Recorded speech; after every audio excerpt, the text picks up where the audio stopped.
నమస్తే, welcome to Telugu రాజ్యం. నేను విద్య. అమరావతిలో గత 3 రోజులుగా కురిసిన వర్షానికి అటు అమరావతి ప్రజలు ఇటు విజయవాడ ప్రజలు కూడా చాలా ఇబ్బందులు పడుతున్నారు. డ్రైనేజీ వ్యవస్థ సరిగ్గా లేదు. గత ప్రభుత్వం సరిగ్గా చర్యలు చేపట్టకపోవడం వల్లే ఈ ఇబ్బంది తలెత్తిందని మంత్రి నారాయణ గారు కూడా మీడియా ముఖంగా మాట్లాడడం జరిగింది.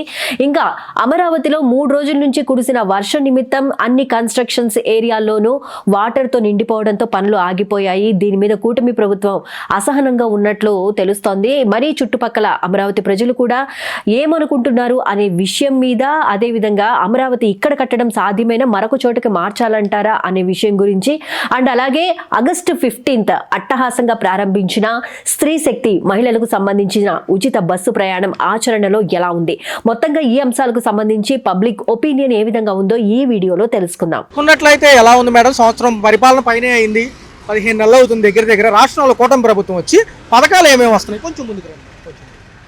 ఏమేమి వస్తున్నాయి? ఏమి రాలేదండి. వచ్చి ఇంకేమి రాలేదు, చేయలేదు. డబ్బులన్నా పడుతున్నాయా మేడం? 3 పంటలు ఉచితం అన్నారు కదా. లేదండి, అవి కూడా రాలేదు. పెన్షన్ ఎవరన్నా ఇంట్లో పెద్దవాళ్ళకి మంత్లీ 1st తారీఖు ఇస్తున్నారా? మా అమ్మగారు ఇస్తున్నారు. మహిళలకి ఉచిత ప్రయాణం బస్సుకు సంబంధించి మహాశక్తి అనే పేరు, తర్వాత ఏమో పథకానికి, ఇప్పుడేమో స్త్రీ శక్తి అంటున్నారు. కాబట్టి ఎలా ఉంది? ఈ రాష్ట్ర వ్యాప్తం తిరుగుతారు కాబట్టి సుమారు పనుల మీద వెళ్ళే వాళ్ళకి ఉపశమనం అంటున్నారు. అవునండి, మరి ఇవాళ వస్తాయన్నారు. మరి బస్సులు కట్టే వాళ్ళ ఒక బస్సులు కూడా ఏమి రాలేదు, చేయలేదు. మరి ఒక పక్క చూసుకుంటే గతంలో జగన్మోహన్ రెడ్డి ఉన్నప్పుడు వాలంటీర్ వ్యవస్థ అన్ని పథకాలు వచ్చాయి, వాళ్ళు లేకపోయినా అందుతున్నాయి అంటున్నారు. ఏమంటారు? ఏమైతే మరి ఇంకేమీ అందలేదండి, చేయలేదు. వస్తాయి అంటున్నారు, మరి చూడాలి. నిత్యావసర సరుకుల ధరలు ఎలా ఉన్నాయి మేడం? కరెంట్ ఛార్జీలు ఎలా? కరెంటు బిల్లు అయితే బాగా ఎక్కువే వస్తున్నాయండి. కరెంటు బిల్లు అయితే ఏమీ తగ్గలేదు, ఎప్పుడులాగే వస్తున్నాయి కరెంటు బిల్లు. మేడం, ఈ 3 రోజుల నుంచి కూర్చున్న వర్షానికి ఏమైనా నీరు ఇబ్బంది పెట్టిందా, లేకపోతే వరదల వల్ల ఏమైనా ఎఫెక్ట్ అవుతున్నారా? పర్లేదు, గతంలో బుడమేరు పొంగింది కాబట్టి ఇక్కడ ఆ ఎఫెక్ట్ ఏమైనా ఉందా? అదేం లేదండి, ఇప్పుడు బాగానే ఉంది. మేడం, వార్తల్లో చూస్తున్నారు అమరావతి అయితే మునిగిపోతుంది ఎప్పటికప్పుడు. మునిగింది, ఈ సైడ్ అంతా మునిగిపోయి చాలా బాధపడుతున్నారు. ఇక్కడ విజయవాడ అయితే ఏమీ లేదు. కొత్తగా పనుల మీద పెట్టినప్పుడు వర్షం పడతాం, వాళ్ళు తోటమే సరిపోతుంది. ఇంకా వేరే ప్రాంతం ఏమైనా చూడొచ్చు అంటారు? అదే కంటిన్యూ చేస్తే బాగుంటుంది అంటారు అమరావతి? పర్లేదండి, బాగానే ఉంది. మరి ముందు ఎలా, ఇప్పుడైతే బాగానే ఉంది. ముందు ఎలా ఉంటుందో మరి తెలియదు.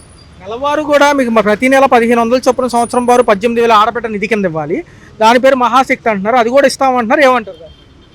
ఏమండి, మరి ఇస్తామని అంటున్నారు అంతే. మరి ఇచ్చింది, మరి ఇచ్చారని తెలియాలంటే. విజయవాడలో డ్రైనేజ్ వ్యవస్థ ఎలా ఉంది మేడం? మొన్నటిదాకా మున్సిపాలిటీ వాళ్ళు సమ్మెలే ఉన్నారు కాబట్టి చెత్త కూడా చాలా వరకు తీయలేదు అంటున్నారు. మరి ఎలా ఉంది? నారాయణ గారు ఉన్నారు కదా మంత్రి, ఆయన కూడా చెప్తున్నారు గతంలో పూడికి తీయడం వల్ల విజయవాడ రోడ్లు కూడా మునిగి అంటున్నారు. ఈ 3 రోజుల గురించి వర్షానికి కృష్ణానదిలో కూడా 6000 క్యూసెక్లు వాటర్ వస్తుంది పెద్దగా. మరి ఎలా అనిపిస్తుంది? పైనుంచి వరద ఎఫెక్ట్ ఏమైనా ఉందంట? ఏమండి, మరి అయితే ఇప్పుడు మా ప్రస్తుతానికి మా సైడ్ అయితే ఏమీ లేదు.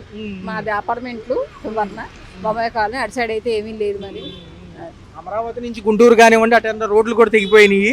ఈ వరద ప్రవాహం అంతా ఓవర్ ఫ్లోటింగ్ అవుతుంది, పనులు కూడా ఆగిపోతున్నాయి. మేడం, మరి ఎలా అంటారు? మంచి ప్రాంతానికి వెళ్తే బాగుంటుందో అదే కంటిన్యూ చేయమంటారా? అమరావతి బాగానే ఉందండి ఇప్పుడు ప్రస్తుతానికి, ఉంటే పర్లేదు. మేడం, ఉద్యోగాలు కూడా వస్తాయి అంటున్నారు. 3 ఏళ్లలో అమరావతి తొలిదశ పూర్తవుతాయి అంటున్నారు.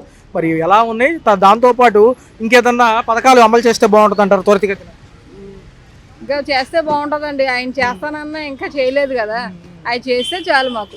జగన్మోహన్ రెడ్డి గారు ఆ సమయంలో చేసిన 9 పథకాలు అప్పుడు బాగానే అనుకున్నారు. పర్లేదండి, బాగానే ఉన్నాయి. ఆయన చేసినవన్నీ బాగానే ఉన్నాయి. ఇప్పుడు పూడికలు తీశారండి. ఏంటి విషయం ఏంటంటేనండి, కార్పొరేషన్లోని కాంట్రాక్టర్ 30,000 జనాభా ఉన్నప్పుడు 400 పైప్ వేశారు. అది ఎన్ని సంవత్సరాల పనికిలో వచ్చింది. ఈ 30,000 జనాభా 1,00,000 మంది అయ్యారు. ఆ పైప్ పనిచేయట్లా, పొంగి పొరలకు ఎక్కడ చెప్తాయండి. వాటర్ ఎక్కువ కనెక్షన్ ఖర్చు అవుతుంది. ప్రతి ఇంట్లోనే నాణాలు, బట్టలు తొడలు అన్నీ అవుతాయి. అలా 30,000 మందికి సరిపడా నీరైతే సరిపోయింది. ఇప్పుడు 1,00,000 మంది చేసేటప్పుడు ఎక్కడ సరిపోద్దండి? సిస్టమ్ మార్చాలి. ఇక 4 అంగుళాలు తీసి అడుగేయాలి. ఈ ఎప్పుడు ఏ వర్షాకాలం వచ్చినా సరే ఇది ఎప్పుడు జరిగే పనులండి. శాశ్వత పనులు చేసే మా మనుషులు కావాలి, మా మంత్రులు కావాలి. ప్రవేశపెట్టిన పథకం వల్ల మగవారికి ఇబ్బంది. రేపు పండగ సీజన్ కాబట్టి రద్దీ ఎక్కువ ఉంటుంది. మరి పెరిగిన భారాలన్నీ రేపు ఎవరిపైన వేస్తారని ప్రజలు అడుగుతున్నారు. మగవాళ్ళు టికెట్ తీసుకుంటారు, ఆడవాళ్ళకి ఉచితం అంటున్నారు. కరెక్టే, అయితే పథకం ప్రకారం చెప్పారు, ఇచ్చారు కాదంటలేదు. మార్గదర్శకాల ప్రకారం సెపరేట్ సర్వీసులు ఇస్తే బాగుండేది కదా, బస్సులు పట్టుకోలేదు కదా. బట్ అండి, కృష్ణా జిల్లా మంద, ఎన్టీఆర్ జిల్లా మంది, కంకిపాడ ఉంది. కృష్ణా జిల్లా, నువ్వు కంకిపాడ వెళ్తావా? వెళ్ళలేవుగా. ఎన్టీఆర్ జిల్లాలోనే తిరగాలి. కంకిపాడ వెళ్ళాలంటే ఆ జిల్లా అవతలకి వెళ్ళి ఎక్కాలి. ఈ విజయవాడ టు తిరుపతి వెళ్ళాలంటే 8వ 9వ బస్సులు మారి 3 రోజులకి వెళ్తే వెళ్ళినట్టే గొప్ప. నిన్న ఈ చూసుకున్నట్లయితే ఇక్కడ ఉండవల్లి కేవ్స్ నుంచి వీళ్ళు బస్సులో ప్రయాణించారు, మహిళలు కలిసారు, మాట్లాడారు. అక్కడ అటుపక్క హిందూపురంలో కూడా బాలకృష్ణ గారు బస్సు తోలేరు. ఈ విధానాలన్నీ బాగానే ఉన్నాయి, కానీ ఆల్రెడీ ఆర్టీసీ లాస్లో ఉంది. అటుపక్క చూసుకుంటే పండగ సీజన్ వస్తుంది. ఈ పెరిగిన భారాలు ఎవరి మీద వేస్తారు? ప్రజల మీద చేస్తారు. ప్రజల మీద చేస్తారు. ఇవాళ ఉచిత బస్సు ఇచ్చాడు. ఇవాళ తారీఖు 15 ఆగస్టు 15 ఉచిత బస్సు ఇచ్చావు. సెప్టెంబర్ 15 రేట్లు పెంచుతావు. ఏమవుతుంది? నీకేం నష్టమా ఏంటి? రేట్లు పెంచుతావు.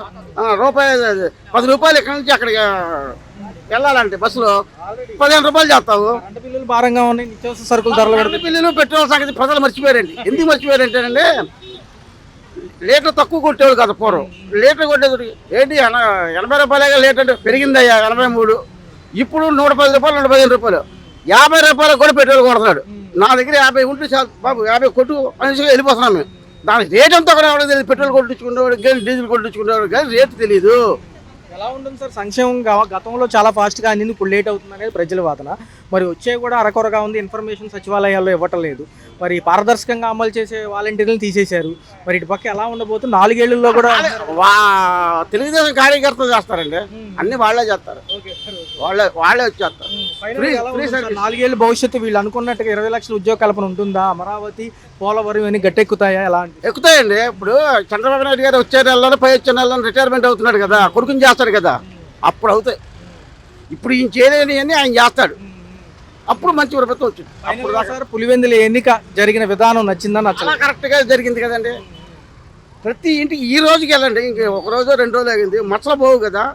ఓటు హక్కు కాగితం పట్టుకుని ఎన్ని స్టేషన్లకు వెళ్ళారు. ఆ ఎస్ఐ గారు సిఐ గారు మరి మొత్తం కానీ పోలీసు డ్రెస్లోనే ఉన్నాడు. ఓటు వేస్తానికి వెళ్తే కాళ్ళు పట్టుకొని ఓటు వేస్తానమ్మా, నా ఓటు నేను వేసుకుంటానంటేనే నువ్వు వెళ్ళిన వాళ్ళ దగ్గరికి. ఇంకేమిటి ఇది? అది ఎంత బఫో, ఎంత మోసం అందరికీ తెలుసు. మరోసారి నమ్ముతారా ప్రజలు? మరి చాలా బాగా నమ్ముతారు ఈసారి. ఈసారి చాలా బాగా నమ్ముతారు. మంచి మంచి బహుమతులు కూడా ఇస్తారు. ఉచిత బస్ అనేది చదువుకున్న పిల్లలకిను ఎవరైనా బాగా పెద్దవాళ్ళకి, అట్లానే ఇంకోటి ఏంటంటే కొంచెం ఉద్యోగస్తులకి వీళ్ళ వరకే అండి. సరదాగా ఏదో ఇక్కడ ఎక్కి అక్కడ దిగేసాము, అక్కడ ఎక్కి సరదాగా ఆడుకునేలా కాదండి ఇది. ఉపయోగపడే వాళ్ళు ఉపయోగించుకుంటే బాగుంటుంది. అంతవరకు ఉపయోగించుకునేలా దానికి ఏదైనా ఒక సిస్టమ్, ఒక ఏదైనా కార్డు, పాస్ కార్డు లాంటిది ఏదైనా పెడితే వాళ్ళ వరకు ఉపయోగపడుతుంది, అందరికీ కాకుండా. ఒక పక్క చూస్తే అమరావతి ఏమో ఈ వర్షాల నిమిత్తం కూడా పనులు స్లో అవుతున్నాయి. మొన్న మీరు చూసుంటారు, అమరావతి నుంచి గుంటూరు రోడ్డు కూడా ఆగిపోయింది వర్ష ప్రభావం వల్ల. ఐకానిక్ టవర్లు కట్టినా కానీ నీళ్లు వచ్చేస్తున్నాయి ఎక్కడికక్కడ. మళ్ళీ ఏంటంటే పునరాలోచనలో పడుతున్నారు, ఇక్కడ కరెక్టేనా కాదా ఈ బంకమట్టిలో అని చెప్పి వాళ్ళకి కొంచెం చూస్తున్నారు. అంటే మొన్న ఏదైతే ఉందో కోర్టుకు వెళ్ళే అధికారులు కూడా మళ్ళీ తిరిగి వెళ్ళాల్సి వచ్చింది గుంటూరు పై నుంచి. ఈ సీడ్ యాక్సిస్ రోడ్లు కానివ్వండి, తాడేపల్లి నుంచి వెళ్ళడం కానివ్వండి ఇబ్బందిగా ఉంటుంది.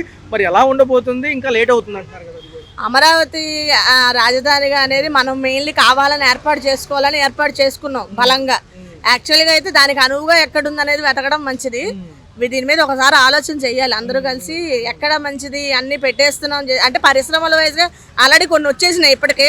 దానికి కలపకుండా ఇంకే వాటి వరకు అలా రన్అప్ చేసేసి వేరే చోట ఎక్కడ మనకు అనువుగా ఈ అమరావతి కాకుండా రాజధానిగా అనువుగా ఉందనేది చూడాలి, అన్ని రకాలుగా కూడా. చూస్తే మేడం మొన్న ఈ గత ఏడాది చూసారు బుడమేరు ఎఫెక్ట్.